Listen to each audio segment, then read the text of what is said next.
ఇక్కడ ఉండే విద్యార్థులు కూడా చాలా మంది ఇక్కడ ఉన్నారు. వాళ్ళు నాకు తెలుసు, నేను కూడా ఇక్కడ చదువుకున్న విద్యార్థిని అమెరికాలో. ఇక్కడ ఇవాళ ప్రస్తుతం ఈ దేశంలో ఉన్న పరిస్థితుల దృష్ట్యా కొంత తెలుగు రాష్ట్రాలకు సంబంధించిన విద్యార్థులు, మన భారతీయ విద్యార్థులు ఇబ్బంది పడుతున్నారని చెప్పి నిన్న మొన్న కొంతమంది మిత్రులు చెప్తా ఉన్నారు. వారికి నాదొకటే సూచన.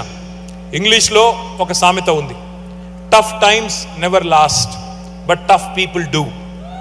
ఈ ఇబ్బందులన్నీ కూడా తాత్కాలికం. మీ అమ్మా నాన్నలు ఎన్నో ఆశలతో మీ తల్లిదండ్రులు మిమ్మల్ని ఇక్కడికి పంపారు. ఇలాంటి సమస్యలు వచ్చినప్పుడే గుండె నిబ్బరంతో ఉండాలి. మీకు అండగా బీఆర్ఎస్ ఉంటుంది. అవసరమైతే ఇక్కడే ఒక లీగల్ సెల్ కూడా ఏర్పాటు చేసి మీకు అండగా, ఇక్కడ విద్యార్థులకు అండగా కూడా మేము నిలబడతామని చెప్పి కూడా నేను మీకు విజ్ఞప్తి చేస్తా ఉన్నాను.